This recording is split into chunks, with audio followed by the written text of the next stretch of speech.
नमस्कार मंडळी, आज मी तुम्हाला मस्त शिंगाळी मच्छीचं कालवण करून दाखवणार आहे अगदी घरगुती पद्धतीने। आणि आमच्याकडे शिंगाळी मच्छीचं कालवण कसं बनवलं जाते ह्याची रेसिपी तुम्ही नक्कीच शेवटपर्यंत बघा। आणि तुम्ही इथे पाहू शकता की शिंगाळी मच्छीचं कालवण किती भारी बनून तयार झालेलं आहे। आणि ह्यासमोर तर खरंच मटणाचा रस्सासुद्धा फेल आहे, कारण इतकं हे चवीला भारी लागतं आणि इतकी सोपी रेसिपी आहे ना, आणि झटपट पण होते आणि काही जास्त साहित्यही लागत नाही। आणि तुम्हाला सुद्धा जर शिंगाळी मच्छीचं कालवण खायला आवडत असेल ना, तर ही रेसिपी नक्कीच शेवटपर्यंत बघा। तर मी मार्केटला गेले होते आणि तिथे ना मला ही मस्त शिंगाळी दिसली। जास्त मोठी नाही आहे, मीडियम साईजची शिंगाळी, आणि हे खूप चवीला भारी लागतं।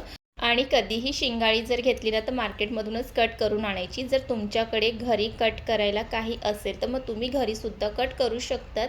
आणि इथे शिंगाळीसोबतच त्यांच्याकडे बरेच मच्छी होती, कोळंबी, पापलेट, बोई मच्छी, असे बरेच मच्छी होती। पण मला खूप दिवसापासून ह्या शिंगाळीचं कालवण खायचं होतं, जे अगदी खूप टेस्टी लागतं। मच्छी इथे कट करून झाल्यानंतर मग मी घरी आले आणि चला इथे मी प्लेटमध्ये काढून घेते आणि तुम्हाला दाखवते। तर इथे तुम्ही पाहू शकता की त्यांनी अशा पद्धतीने कट करून दिलेले आहे, आणि जे एकदम लहान साईज होते त्यांनी अशा पद्धतीने ते कट केलेलं आहेत, आणि जे मोठे होते त्यांनी असे 2-3 तुकड्यामध्ये कट करून दिलेलं आहे। आणि मस्त शिंगाळीचं डोक्याकडचा भाग सुद्धा छान त्यांनी कट करून दिलेला आहे। आणि या शिंगाळी मच्छीचं कालवण सुद्धा करू शकतात किंवा फ्राय सुद्धा करू शकतात, दोन्ही छान लागतं। पण याचं कालवण ना अप्रतिम लागतं। सर्वात आधी तर ही मच्छी आहे ती स्वच्छ पाण्याने 5-6 वेळा धुवून घ्यायचं आहे। आणि कधी पण जर मच्छी आपण मार्केटमधून कट करून आणले की आपला तितका वेळच वाचतो, म्हणून मी कधीही जास्त करून ना मार्केटमधूनच मच्छी कट करून आणते, नाही तर मग घरी कट करतेच। चला तर इथे स्वच्छ असं धुवून घेतलेली आहे, आणि इथे स्वच्छ करत असतानाच ना हातातून ते सरकतसुद्धा होते। आणि इथे मच्छी स्वच्छ असं धुवून घेतलेली आहे, आणि यातलं अर्ध कालवण करायचं आहे आणि अर्ध फ्राय करायचं आहे। पण आज मी तुम्हाला फक्त कालवणाचीच रेसिपी दाखवणार आहे। तर इथे हे तयार आहे कालवण करण्यासाठी, आणि त्यासाठी लागणारे जे साहित्य आहेत ना ते सुद्धा मोजकेच आहे, ते तुम्हाला दाखवते।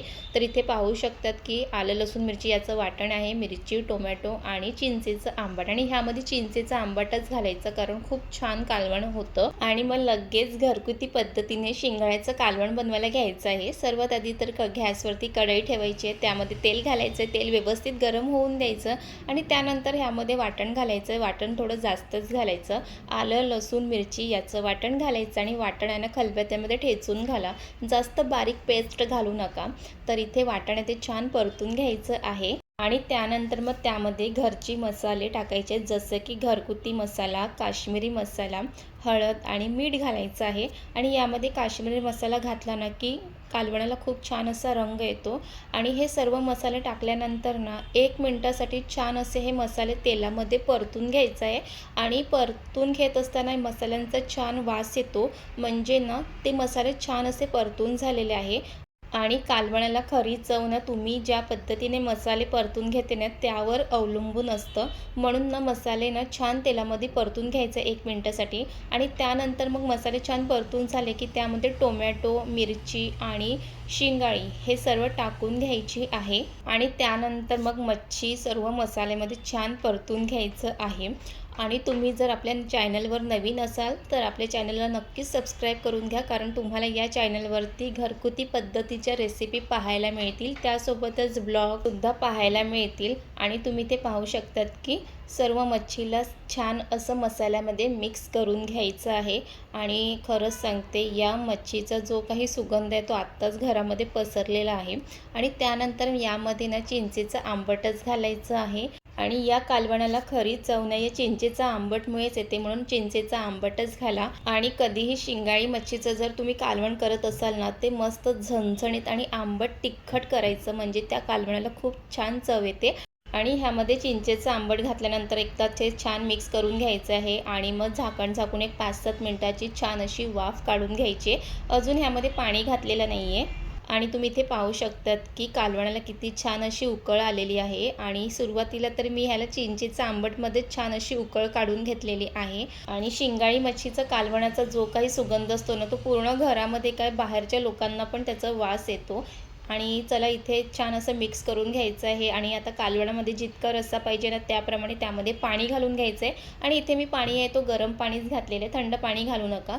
परत एकदा झाकून 5 मिनिटाची छान अशी वाफ काढून घ्यायची आहे आणि इथे 5 मिनिटं झालेले आहे. इथे पाहू शकतात की छान अशी उकळ आलेली आहे आणि चला परत एकदा त्याला व्यवस्थित मिक्स करून बघूया की शिंगळा मच्छी आहे ती छान शिजलेली आहे की नाही. आणि खरंच सांगते या शिंगळ्या मच्छीचं ना डोक्याकडचा भाग ना खायला खूप चवीला भारी लागतं.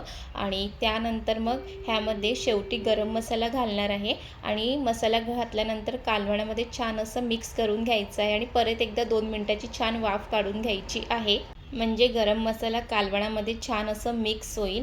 आणि इथे 2 मिनिटं झाल्यानंतर तुम्ही इथे पाहू शकतात की शिंगाळ्याचं कालवण बनवून तयार झालेलं आहे. आणि त्यानंतर मग भरपूर अशी हिरवी कोथिंबीर घालायची आहे आणि इथे झणझणीत आंबट तिखट असं हे शिंगाळ्याचं कालवण बनवून तयार झालेलं आहे. आणि तुम्हीसुद्धा एकदा नक्की या पद्धतीने बनवा आणि तुम्ही या पद्धतीने जर एकदा शिंगाळ्या मच्छीचं कालवण बनवलात ना, नेहमी तुम्ही याच पद्धतीने बनवतील आणि चवीला पण एक नंबर असं हे कालवण बनवून तयार झालेलं आहे. आणि हे जे कालवण आहे ना थंड झाल्यानंतर याचा जो रस्सा आहे ना तो एकदम घट्ट होत जातं आणि चवीला तर खूप भारी झालं. आणि आणि खरंच सांगते की शिंगाळ्या मच्छीचं कालवणासमोर ना मटणाचा रस्सासुद्धा फेल आहे, कारण तो चवीला खूप भारी बनतं आणि आणि त्यासोबतच जेवणाचे 2 घाससुद्धा जास्त जातात. आणि ही रेसिपी अगदी सोपी आहे. तुम्हीसुद्धा नक्की एकदा ट्राय करा आणि तुम्हीसुद्धा शिंगाळ्या मच्छीचं कालवण अशाच पद्धतीने बनवत असतील तर तेही मला कमेंटमध्ये नक्कीच सांगा.